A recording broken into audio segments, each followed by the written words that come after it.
Okay, so an 8.5 on the IELTS. Wow. That's ambitious. Yeah. But if that's your goal, you've come to the right place. Right. We're going to take a deep dive into some strategies. That should really help you out. Yeah. One thing that really jumps out at me from the source material is this idea of natural English. It's not just about, textbook grammar. Right. It's about how people actually use the language in real life. Yeah, that makes a lot of sense because, the IELTS is testing you on how well you do in like a university lecture hall. Yeah. Or even just, chatting with colleagues at work. Absolutely. And they even mentioned getting familiar with different accents. Yes. Like British, Australian, American. For sure. So Fantastic. How do you even begin to tackle this whole natural English thing? Well, think about it like this, the listening section. Right.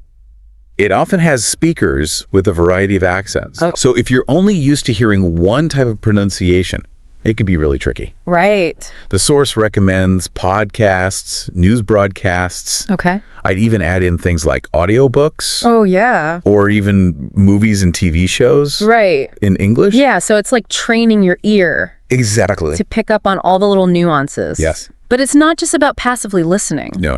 The source talks about active listening techniques. That's it. Don't just let the sounds wash over you. Right. Really try and engage with what you're hearing. Okay. Take notes, summarize what you hear, write down any new words or phrases you come across. Okay. And here's a real pro tip. I like pro tips. Try to listen for the intent behind the words. Are they being sarcastic? Are they being enthusiastic? Right. Skeptical? Yeah. Picking up on those cues can really change the game. Okay, let's shift gears a little bit and talk about reading, which can feel like a marathon on the IELTS. The source emphasizes strong understanding of context and an eye for detail. Right. It sounds kind of intense. It is. What does that actually mean for someone who's prepping for this exam? Well, it means training yourself to read between the lines. Okay. The reading section is full of these tricky passages where you need to understand not just the words, right, but the author's overall point, okay, their tone, how different ideas connect. Got it. So you got to become like a reading detective. Yes, exactly. The source recommends making reading a daily habit. That's great advice. And here's where it gets interesting. Okay. They actually suggest you start with topics you enjoy. Oh, I love that. No more boring textbooks. Yeah. Unless that's your thing. Right, exactly. Sure. So find what you love. Why is that so important? Well, if you're genuinely interested in the material, you'll naturally absorb more vocabulary, more complex grammar structures. Makes sense. You're not even realizing you're doing it. Right. It's about making reading a pleasure, not a chore. Yeah, I like that a lot. Me too. They also talk about summarizing main points. Yes. And analyzing word usage.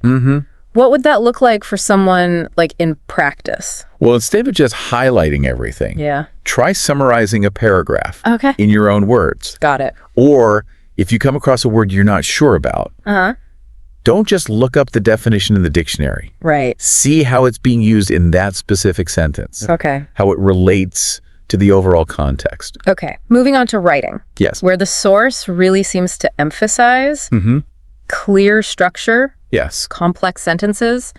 And minimal grammar errors. Of course. Pretty high bar, right? They're not wrong. Those are the things that the examiners are looking for. Oh, okay. But don't let it intimidate you. Right. Think of it like building a house. Okay. You need a solid foundation, which is your grammar. Right. Strong supporting beams, that's your sentence structure. And a clear layout, that's your overall organization. Makes sense. So to really nail that structure, the source recommends practicing with actual IELTS prompts. Ooh, that's smart. Yeah, like you get a sneak peek at the test itself. Exactly. You'll get familiar with the types of questions, the topics that come up. Right.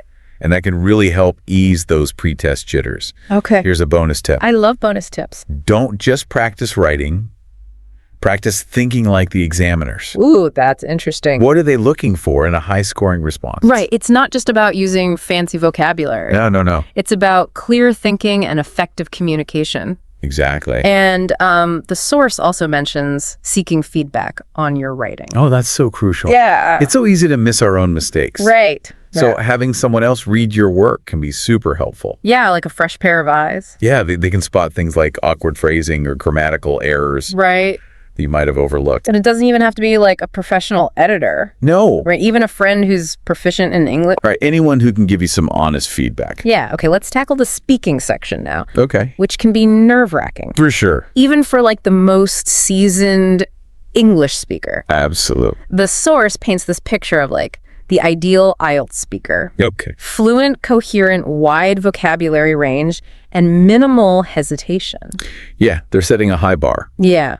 But the good news is those skills can be developed with focused practice. Okay. And remember, the examiners aren't expecting perfection. That's good. They're looking for your ability to communicate effectively in a variety of situations. That makes sense. So, and they really hit home this idea of practice being the key to like unlocking that speaking confidence. Yep. Practice is everything. Right. They suggest things like talking with a friend. Yeah. Or recording yourself answering those sample IELTS questions. Both great strategies. So like talking with a friend, especially someone who's also prepping, can help you get comfortable just using English spontaneously. Right, like in a relaxed environment. And then recording yourself is like having your own personal coach. It is. You can analyze your pronunciation fluency. Wow. Even your body language. It's like holding up a mirror. Exactly. You see those habits you might not even realize you have. Yeah. But beyond practice, what else can you do to boost your confidence on test day? One of the most powerful things is visualization. Okay. Imagine yourself walking into that speaking test, feeling calm, prepared, confident. I like it. And remember to breathe. Oh, yeah. Good point. When we're nervous, we tend to hold our breath. Right. Which just makes us feel more anxious. That's true. And I love that the source reminds us that, you know, achieving an 8.5 is a journey. Not a sprint. Not a sprint. Take your time. It takes time, effort, and a genuine love for the language. You got it. And they actually highlight a resource called IELTS Shelf. Oh, yeah, I've heard of that. Yeah. That seems to really embody that approach. So tell me about IELTS Shelf. Well, it's fascinating because it goes beyond traditional test prep. Okay. They offer all sorts of content, book reviews, podcasts. Wow. All designed to help learners engage with English in a meaningful and enjoyable way. It aligns perfectly with what we were just talking about, with the natural English and the accents and all of that. Absolutely. They're not just teaching you for the test. They're teaching you for life. I like that. It's about developing a deep appreciation for the language and all its nuances. And they encourage you to explore those complex grammar structures. Yeah, they don't shy away from the challenging stuff. That's good. And current events. Okay, so it's like a holistic understanding. Exactly, not just rote memorization. Yeah, and it's not just about the content either, right? No. They talk about teaching learners how to learn. That's key. They provide insights and tips on how to approach different aspects of language learning. Like what? Well, improving pronunciation, mastering grammar, developing effective study habits. So they give you the tools. Exactly, the tools to succeed. They even highlight the importance of pronunciation. Yes. Which is often overlooked. It is. And they share vocabulary and expressions for common IELTS speaking topics. Oh, that's helpful. Yeah, like ordering food at a restaurant. Right. Or making plans with friends. So practical. Very practical. Those tips are so valuable. Yeah. It's like they're giving you a head start on those tricky speaking situations that often come up on the exam. Exactly. And it's not just about giving you the answers. Right. It's about helping you think critically and creatively in English. I see. And they foster a sense of community as well. Yes. They encourage learners to subscribe, leave comments. So cool. Even suggest topics they'd like to see covered. It's like we're all in this together. Exactly. And that sense of support can be so motivating. Right. Especially when you're tackling a goal like an 8.5 on the IELTS. It's a tough one. Yeah. And they're reminding us that it's okay to make mistakes. Of course. To struggle to ask for help. It's all part of the learning process. So for anyone out there who's feeling overwhelmed by this whole 8.5 thing, it's a big goal. Remember, you're not alone. Right. There are resources like IELTS Shelf, communities of learners who are there to support you. And as the source reminds us, practice makes progress. Okay. The more you engage with English, the more confident and fluent you'll become. So keep listening, reading, writing, speaking. Don't give up. And celebrate every step you take on that language learning journey. Exactly. It's all about progress. And don't forget, we're here to help you every step of the way. Absolutely. We'll keep bringing you these insightful deep dives. We will. Exploring the best resources and strategies for mastering English and achieving your full potential. Well, let's shift gears a bit. Okay. And bring this back to your specific goal. Right. Of that 8.5. Remember, the IELTS is just one piece of the puzzle. Okay. So it feels like we've really covered a lot of ground here. Yeah. We have... From decoding accents to reading between the lines. Yeah. It's been a journey. But how does it all come together for someone who's really aiming for that 8.5 on the IELTS? Well, the key takeaway is that reaching that level... Okay. It requires a multifaceted approach. Okay. It's not just about memorizing vocabulary lists or grammar rules. Right. It's about developing a deep understanding of how the language works in real-world contexts. And the source really emphasizes immersing yourself in natural English. Absolutely. Podcasts, news broadcasts, even movies and TV shows. All of it. So how can someone actually use these resources to boost their IELTS score? Don't just passively consume them. Okay. Actively engage with the language. Got it. So, for example, listen to a podcast and then try summarizing the main points. Or identify some key vocabulary. Okay. Watch a movie. Pay attention to how the actors are pronouncing things. Their intonation make it interactive. It's like turning your leisure time into a language learning opportunity. Okay. Which sounds way more fun than just, drilling flashcards. Much more fun. They also talk about active reading. Yes. Not just skimming, but really digging into the text. That's it. When you're reading, ask yourself questions. Okay. What's the author's main argument? What are the supporting points? How do the ideas connect? So it's about thinking critically. Yes. Critical reading is essential. Right. For those complex passages in the reading section. And then there's writing. Yes. Where you need that clear structure. Of course. The complex sentences, minimal grammar errors. Right. The source recommends practicing with those actual IELTS prompts. Yeah, that seems smart. It gets you into that test taker mindset. And when you are practicing, focus not just on the content, but on the flow of your ideas. Yes. Are your sentences logically connected? Does your argument build smoothly? It's like the nuances. It's those subtle things can really make a difference. And don't forget to seek feedback. Oh, so important. From a teacher, tutor, even a friend. Anyone who can give you an honest opinion. Right, because sometimes we miss our own mistakes. We do.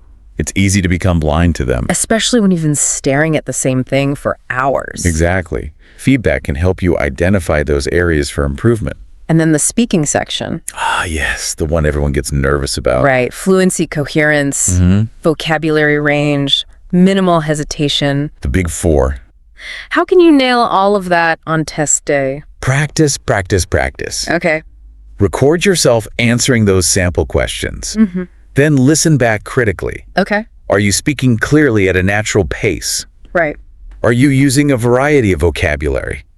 Oops. The more you practice, the more confident you'll become. And they also mention visualizing success. Yes. Remembering to breathe. Those are great tips. For managing those nerves. Confidence is key. Right. If you walk in feeling anxious and unprepared, it will show. It will, but if you've put in the work and you believe in yourself, you'll radiate confidence. So, to sum it all up, achieving an 8.5 is challenging. It is. But attainable. Absolutely. It requires targeted strategies, consistent effort, and a genuine passion for the language. You got it. And remember, the IELTS is just one step on your English learning journey. Exactly. The skills you gain preparing for it will benefit you far beyond the exam itself. So true. It opens up a world of opportunities. And here's a final thought-provoking question. Okay, I like it. The source focuses on IELTS prep. Right. But how can you make English a part of your everyday life?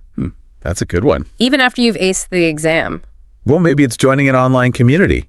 Okay. Reading English books and articles. Watching movies and TV shows in English. So it's about keeping that momentum going. Exactly. The more you integrate it into your life, the more natural it will become. So keep practicing, stay curious, and embrace that journey of language learning. Couldn't have said it better myself. And remember, we're always here to support you along the way. We are.